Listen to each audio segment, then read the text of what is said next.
Welcome to the first episode of Earth Your Wild. This is a podcast where we talk about businesses becoming more sustainable. My name is Jack and I'm the founder at an organisation called Reuseabox. And this is Ellie. Yep, so I'm head of sustainability. Head of sustainability at Reuseabox. I'm also Jack's sister. Yeah, we were a one-take podcast on this, so we won't be editing that out. And this is the first episode of Earth Your Wild, so we're super excited. Today we're going to tell you guys about our story. And at Reuseabox, we kind of accidentally created this company to get companies to reuse cardboard boxes. And really early on, we made a conscious decision to make this a truly sustainable organisation. So we thought it'd be great to share with you guys our story of how we did that, the trials and tribulations, and the misconceptions, because there's a lot of confusion about how to be truly sustainable.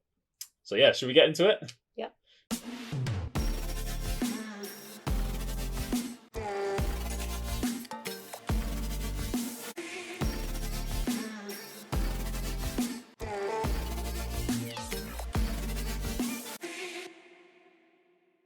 Cool. Okay, so let's start with our backstory, shall we? So you're my sister. Yeah. Yeah. And we grew up in a village in Lincolnshire, which was fun-ish. And our dad was self-employed.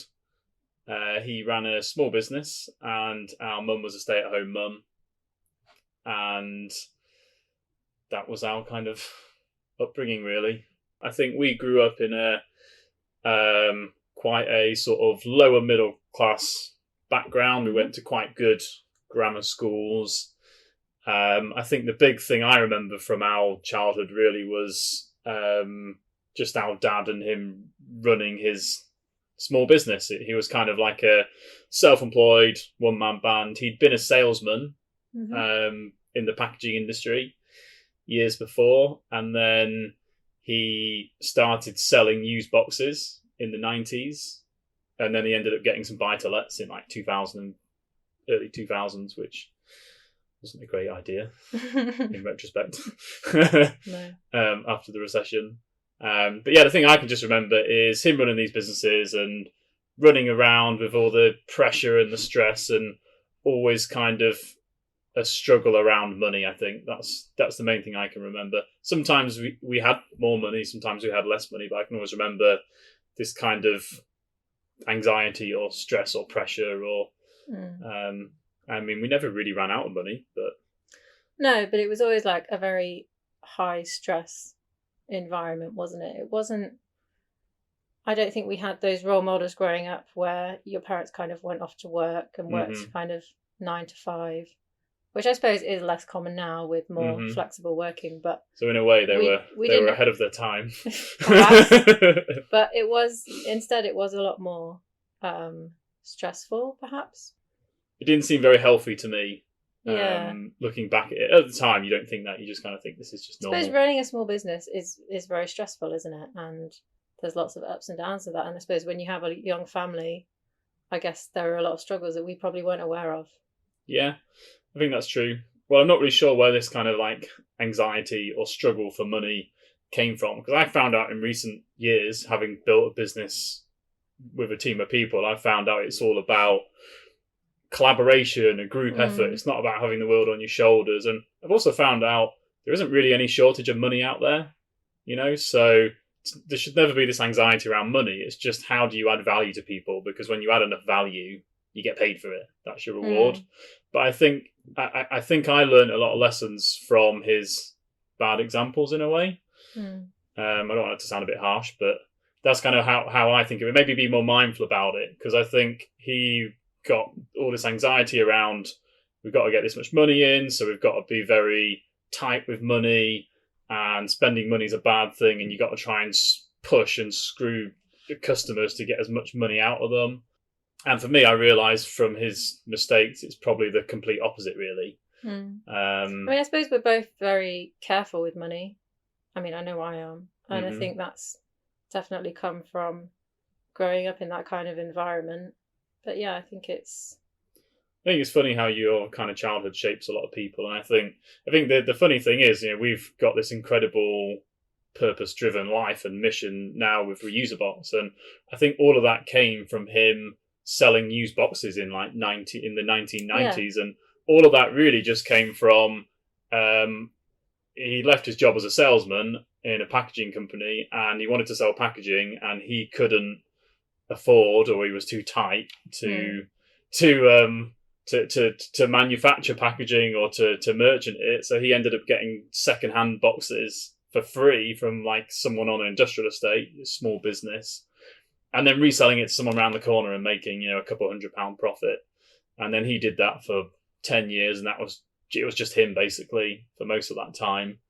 And I think that's why there was always the struggle, because it was just him, and he didn't invest. And I think we've learned from those mistakes. But it's funny because that sort of helped shape our lives, I think. Yeah, well, it did you specifically, didn't it? Yeah. So shall I go into the Reuseabox part of the story then? So how it all started was in the recession, so like 2008, 2009, I was like 15, 16. I was at school, and he was really badly affected, and he couldn't afford, to pay the bills or the heating or I remember just getting the shopping and stuff, the weekly shopping. So I started working with him. And we were selling like a lot of like white goods and stuff like that on Gumtree and eBay to make ends meet. And then I started helping him sell used boxes. And for me, that was like a not a light bulb moment, but maybe a light bulb moment, because all of a sudden I could afford to. Well, all of a sudden there was never any concern about getting money in. It was like it's easy. You kind of worked out how to do it. Yeah, I mean, we didn't really make much money, but we'd never had any issues being able to afford stuff. So I was working with him. Then I started selling used boxes, and then for a couple of years, we could pay the bills. There was still all this stress and anxiety. And then I finished school, and I wanted to go to university, but I ended up staying for a year because I kind of wanted to help him. And he didn't force me to do this or make me stay, but I could kind of tell that he kind of needed it.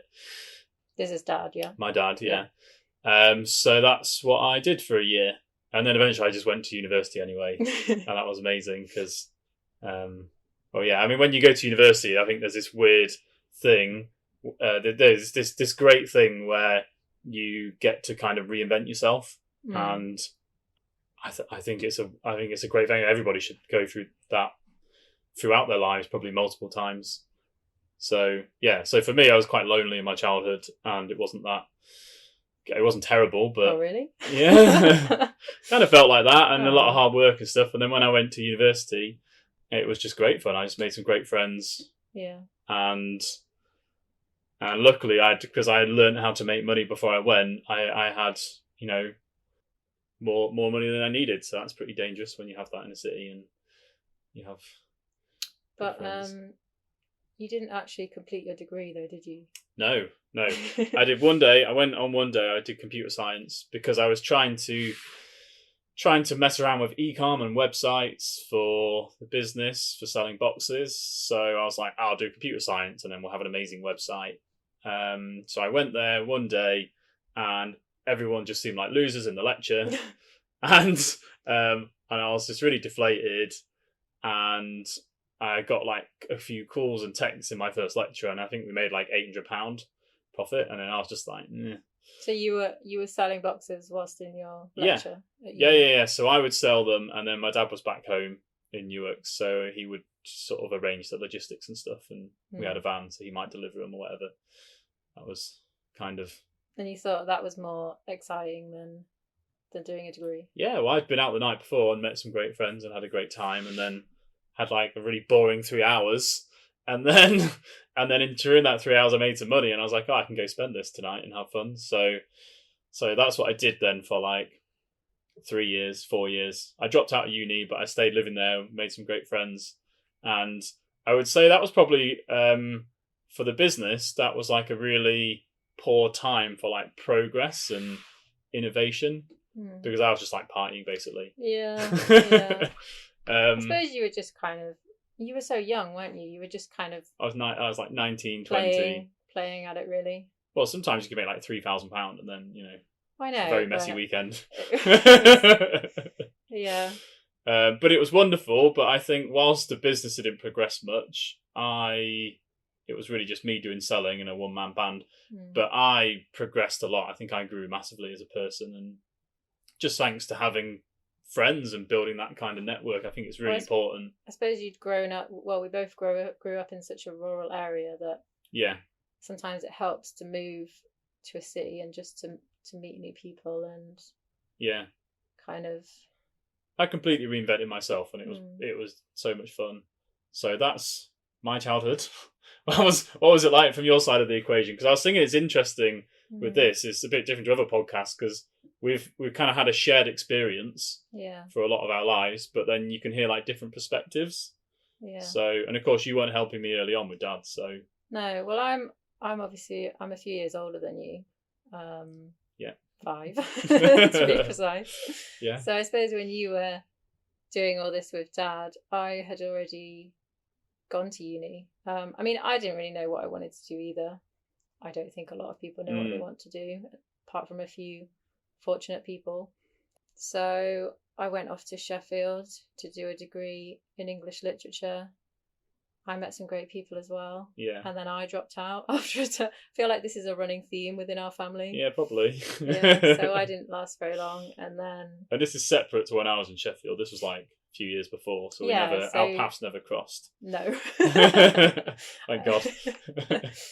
No. I feel like my friends wouldn't have got on with your friends. So. Okay, thanks.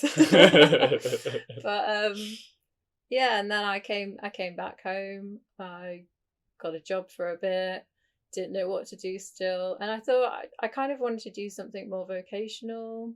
Didn't really know what to do though, so I did a degree. I ended up doing a degree in planning and property development at Nottingham Trent University. Sounds very corporate, Eleanor. It does. Sounds very suited and booted. Yeah, so I was going to be a surveyor, and then I finished the degree. I did actually do this one, unlike you.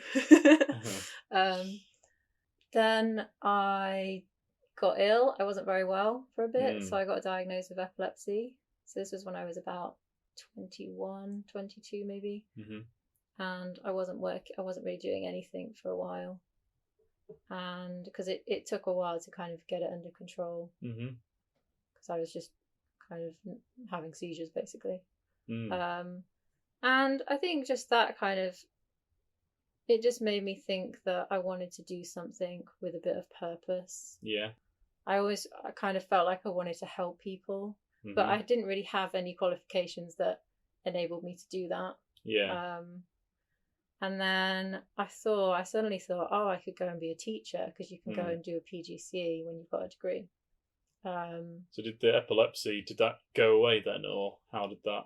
It just kind of gradually got under control. I mean, I still have it. It's just something. What did you think when you got diagnosed with epilepsy? Because I can remember, I think the first time you had a fit, because my bedroom was next to yours, and you were home for some reason. Maybe this is because you dropped out of uni or something. I don't know. Who knows? You weren't living at home, but you were home for a small amount of time. Our paths crossed briefly. Yeah, like ships that pass in the night. But yeah. So I remember hearing this like weird noise. It's like something like that, and like some shuffling. And I thought at first I woke up and I was like, "Is that an earthquake?" So I swear we used to have earthquakes when we were younger. Do you remember, like when we were younger, there'd be an earthquake every now and then? I've not had one of those for years. Were you? I don't know. No, I remember when we were younger. I swear there used to be more earthquakes in this country. You get the odd one. Yeah. I have not seen one for ages, or I've been asleep. But anyway, so you thought it was an earthquake? Well, no, but when you have an earthquake, I remember when I was little waking up and like the wardrobe would be shaking in your room or something, or my room. I can't remember. Well, our rooms were next to each other, weren't they? Yeah, and I remember this noise. It sounded like a person, like almost like a bit like a choking noise. But then I heard like the shaking. I thought, oh, it was Eleanor's wardrobe shaking. So I don't know why. So then I had a look, but then you were like, I guess I didn't know you were having a fit, but that's what was happening. So I went and got mum and dad, and then we called an ambulance. I remember your eye. You know when your eyes are like like roll into the back of your head. Yeah. You know, when you're little and you do that thing. Yeah. I remember your eyes were doing that, and I was like, "This is weird." Yeah. And No, concerning. It's not very nice to watch, really, is it? I mean, I don't remember that. But what was that experience like? Because well, I don't remember so that weird. Specific moment. If you have a fit, do you remember anything, or is it just your brain just loses that memory? Well, because everybody's brain is different. Everybody who has epilepsy experiences. What are you going to say? Everyone who has a brain? No. Everybody who has epilepsy experiences seizures slightly differently, and it depends. I mean, I'm not a doctor, but I think it depends on the area of your brain where the seizure is coming from as well. So I have focal epilepsy. Where's so that? It's probably somewhere on the left side of my brain they think it's coming from. I also have them in my sleep. I have nocturnal epilepsy. That's why it was. Yeah, this is when you're asleep. Yeah, we didn't realise for a long time that I was having them. Do you think you had it for a long time then, and you just never? You wake up like. No, I think I had a couple, because it did wake me up, and I'd wake up with like blood on the pillow because I'd bite my tongue, and what did you think? I think the first couple of times I didn't really realise, and then obviously it got worse, and it's a pretty horrible experience, to be honest. It felt like I was dying, to be honest. It was horrible. It must be scary. It's like you're choking on your tongue, and I can remember when you'd have fits, and then even when you joined Reuseabox and you come to work the next day, and then it would seem a bit like like for me it would be like, oh, this is if I've been out partying for like 3 days. Yeah. Like your brain's really like quite the drugs, exhausted. And the drugs, you get side effects from the drugs as well. So, I mean, I've been on them, over 10 years now, so I've probably got used to them. But I still get side effects. I can't really drink much alcohol. I have to be careful to get enough sleep. Like the biggest triggers for me and for most people with epilepsy are stress and tiredness. So yeah, I just kind of have to try and avoid those things, really. So the world of business seemed like a perfect option for you then. Well, to be fair, I decided to do a PGCE, and I don't know why. In hindsight, that sounds ridiculous, because teaching is actually a very stressful profession. You don't know that, do you, when you're younger? I think the thing is, there's this thing, isn't there, where like everybody, when they're sort of like 18 to 30 or even a bit older, then most people, they seem to not know what to do, and then they get anxiety about what to do with your life. And oh my god, so and so knows what to do with their life for a year, and I haven't. And I've never had that, because to me it was almost like I was kind of forced to take control of this problem with our family, and it never seemed like a bad thing, but it just seemed like, oh, we'll just do this, we'll just work this out. We'll just sell these, we'll make some money, and then that'll pay the bills, and then that'll be fine. And then it just kind of fell down a rabbit hole. But I never felt like this is what I'm going to do with my life. I don't feel like that now. But for me, it was like, I think it was a sense of purpose and a meaning. It's like, I think somehow that just eroded any anxiety around what I should be doing with my time or my life. But I never really met many people at all that don't have that as well. Most people I meet, that they're our kind of age, and they're just like, I don't know what to do. What shall I do? I think it's really good to try lots of different things, because you never know until you start doing them. I think it's like marketing, like how we're like testing stuff at the moment. It's like split test. I feel like that's a cool way to look at your 20s is a great time to experiment, isn't it? And people think, oh, I've got to decide straight away, but you haven't. You've got ages, so it doesn't matter. But yeah, so I did a PGCE, and then I got a job teaching, and I didn't tell them that I had epilepsy, which is probably because I would never. I mean, who's going to employ a teacher with epilepsy? I mean, it's not going to happen, is it? There's still a huge stigma around epilepsy. And I suppose I couldn't. Who wants their kids to be looked after by someone that has epilepsy? I mean, to be fair, right, it was controlled. I only had them during my sleep, so I made that decision to think it's highly unlikely it's ever going to happen. I had my driving license back. You can't drive if you're having seizures, but I was controlled by that stage. However, I probably should have told them, but you're never going to get a job, and I think that's why I'm pretty open about it now, because I have, now that the boss is my brother, Mm. it's a lot easier for me to do that because you already know. And I think, And also, I never employed you. You just turned up one day and said, "I'm joining Reuseabox." yeah, pretty much. But no, there is a huge stigma around it, and I think actually 1 in 100 people have epilepsy, so Yeah. you will know somebody who has it. If you have a business with more than 100 people in it, you've probably. Do you think there's a lot of people out there that have it and they don't realise? They've had it for a long time. No, I think they probably just don't tell their employers because there's still this Mm. stigma around it, and I think we need to talk about these things more. I think Mm-hmm. there needs to be more opportunities. More podcasts about epilepsy. Maybe, I don't know. Is this something you think's gonna? Is it under control for the rest of your life now, or do you think this is going to taint the rest of your life, or is it like it doesn't have any worry? It's like, it's just something that's part of your life. Yeah, I mean, I'm always worried.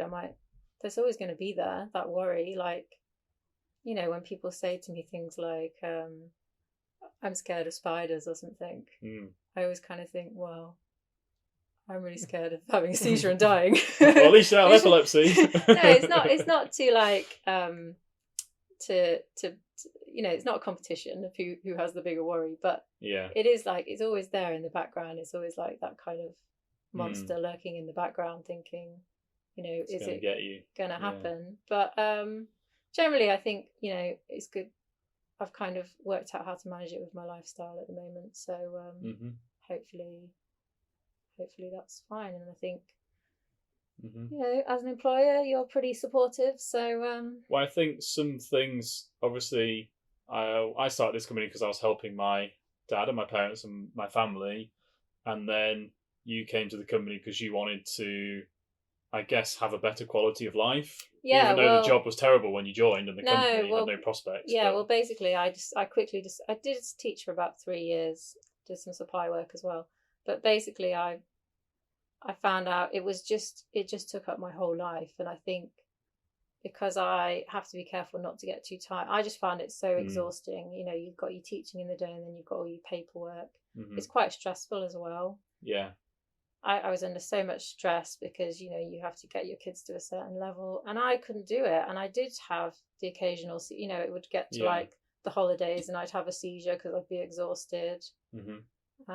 And I just couldn't do it anymore, and I was just like, it's not worth it. And the problem with when you get into teaching, you get very pigeonholed. Yeah. So I didn't know what to do with myself. I think I was on supply at the time, and you started this business. This was about 2016. And so I was kind of like, I think it was the holidays, you don't get paid on supply in the holidays. So I was like, oh, do you want any help, Jack, with your business? And you were like, no. Nope. Yeah, you were just kind of doing it yourself, I think. And then I think eventually you just turned up one day and started working. So no, you were like, do you want to do some sales work and work on commission? And I'm not a salesperson. I think we all know that. So that didn't go very well. I wasn't very good at selling cardboard boxes. I think I sold somebody the wrong boxes, actually. Yeah.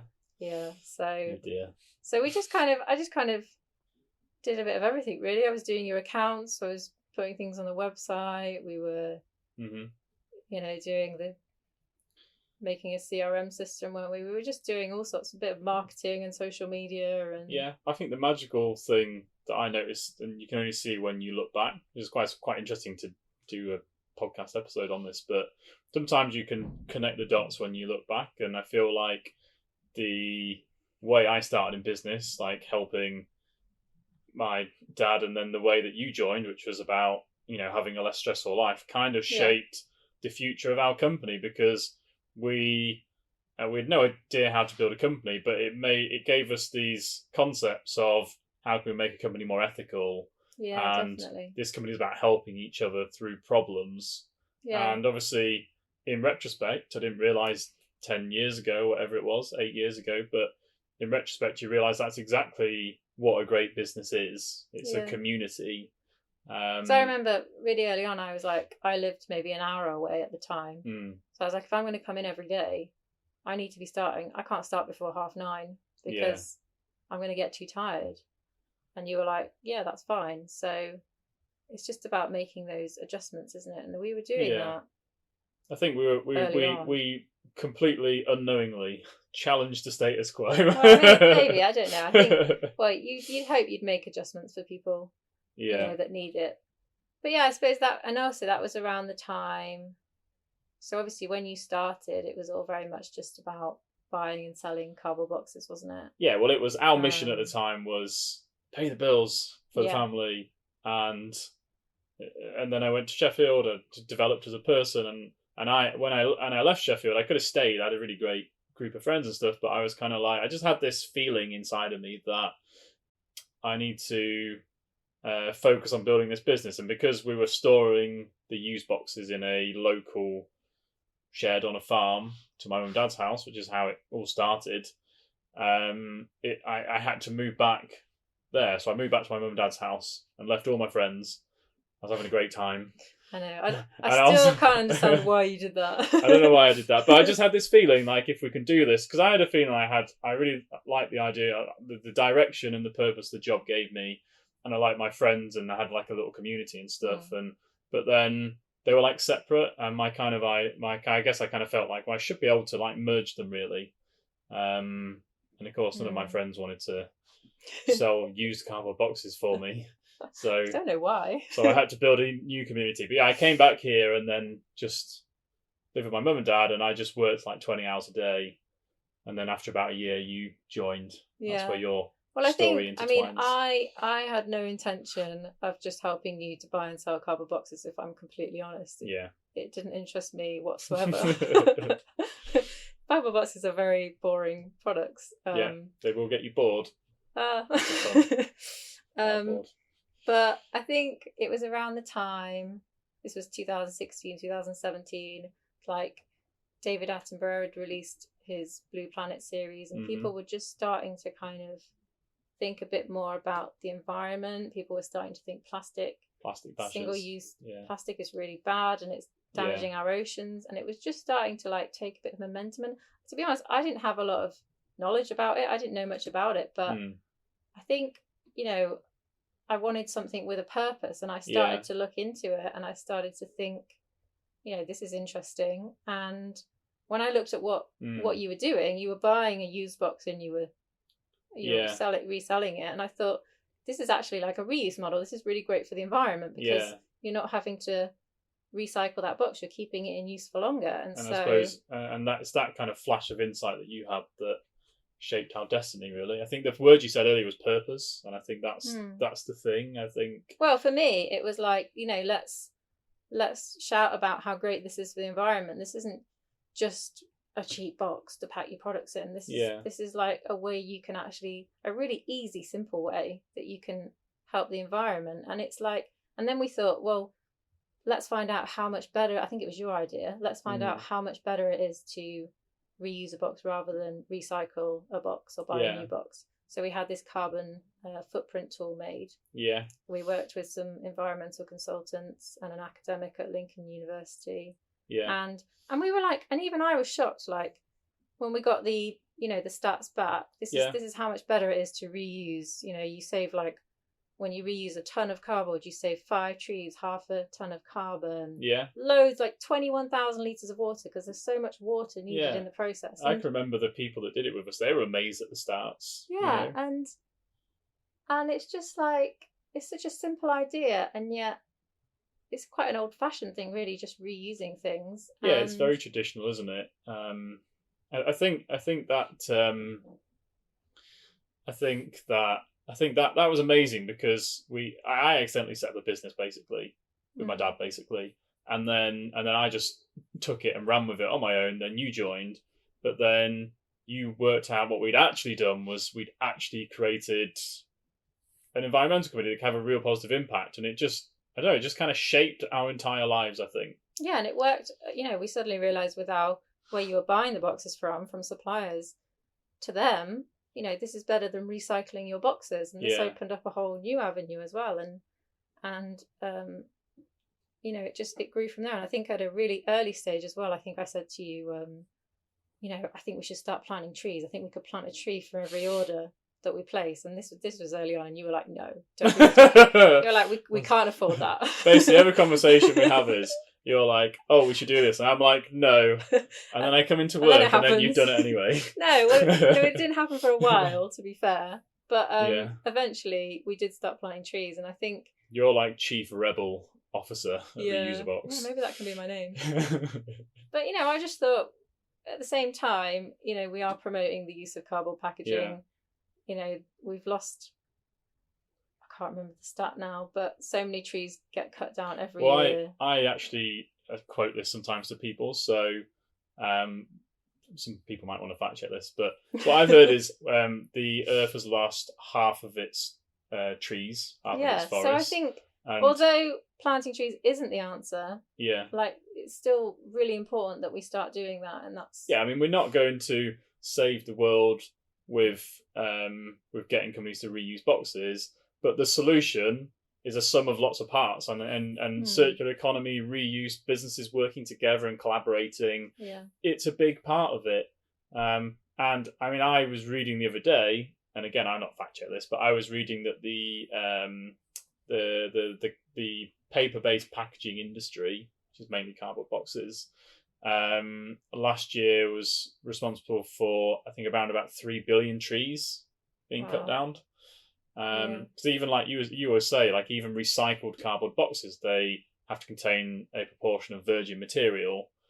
Yeah, well, the problem is you can't recycle cardboard infinitely. Yeah. So, because each time the fibres get stretched, so to get around that, they end up adding a proportion of new pulp, which obviously comes from cutting down more trees. Yeah, and also it's a global supply chain. They're cutting down trees in Europe and Southeast Asia, and they're shipping them across the world to paper mills. And then, like you said, it's so energy intensive. The process uses so much energy and water. And then we're always amazed because we go to people, especially suppliers, that want to join us and give us their used boxes, and we say, here's the story, all of that to turn this into basically the same thing again. Yeah. A box into a box. Yeah, and there are just in the UK, millions of cardboard boxes are being manufactured. Yeah. I think there's every week. I think there's a very large, well-known cardboard box manufacturer and recycling company who I won't name, who say that they can recycle a box and get it back in and turn it back into another box within 14 days. Apparently, that's their claim. Yeah. And it's kind of like, well, that's great, but you don't need to do that, It can be reused. Like most boxes can be reused a few times, And the other thing is, though, it's that collaboration thing, like that big box manufacturer you're talking about. There's a massive place for them for businesses because lots of businesses need bespoke boxes. Yeah. You don't want airspace in boxes because that's bad for the environment as well. But also, there are millions of cardboard boxes being produced every week, which there's another business out there that could use them, and they would be perfect for them. And it's going to massively, as a society, it's going to massively reduce our impact. And those numbers, 3 billion trees a year at the moment, half of all the trees. I mean, the one of the answers to global warming really is just get the carbon out of the atmosphere, and trees do that naturally. There is a natural solution, right? Yeah. Well, it's better to protect existing trees rather than to plant new ones, and that's what this model tries to promote, isn't it?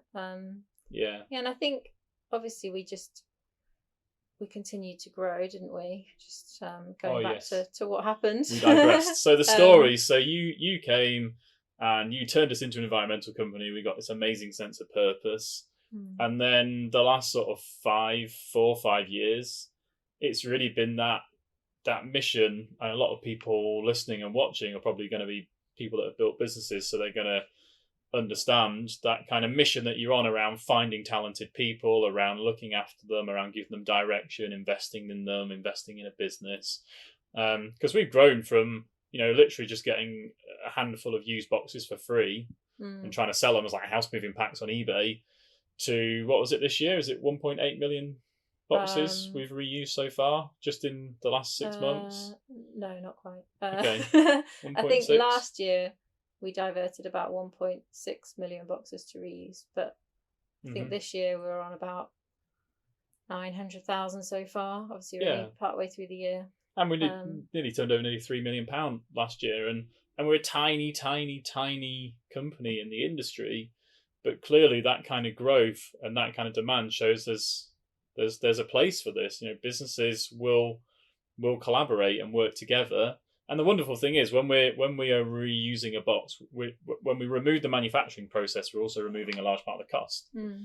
So how have you found growing the business? Because obviously it was just you, and maybe Dad helped you a bit in the beginning. Then I arrived, and then you arrived and rocked the boat.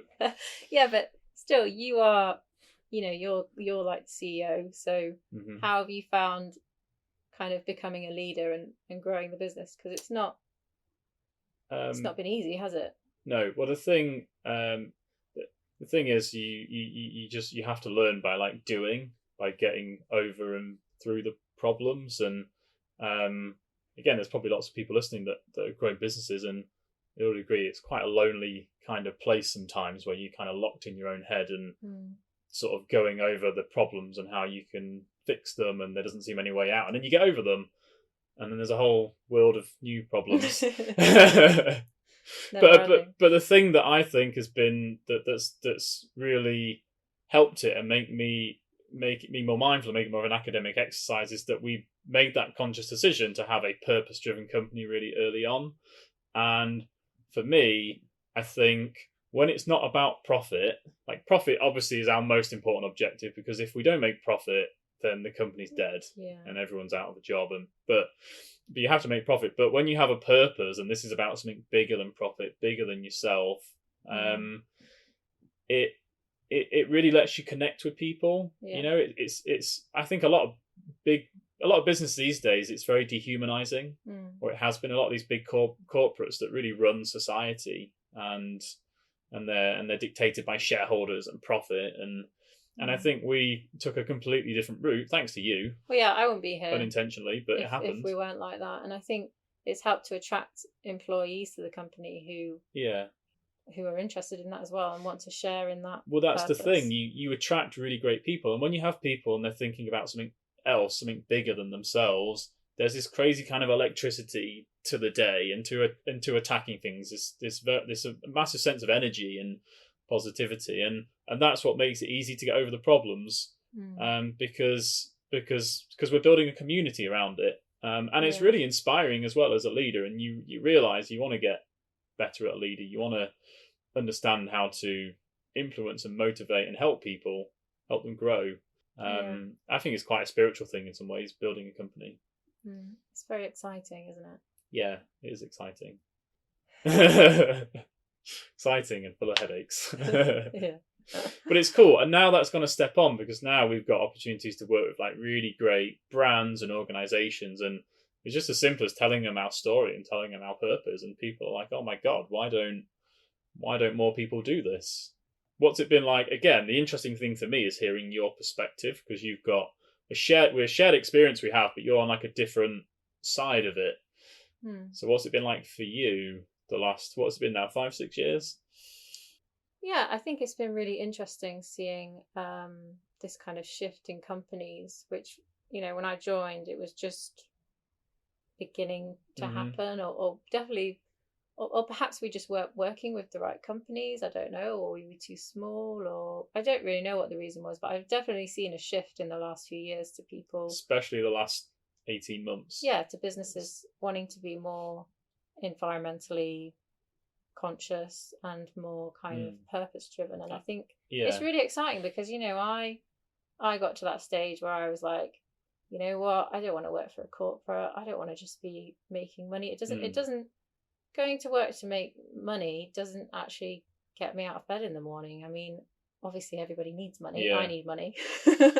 But I need something more than that personally. And I hope there's other people out there like that. And I think, it's just really exciting at the moment, because I know we're connecting with a lot of like-minded businesses that also feel like that.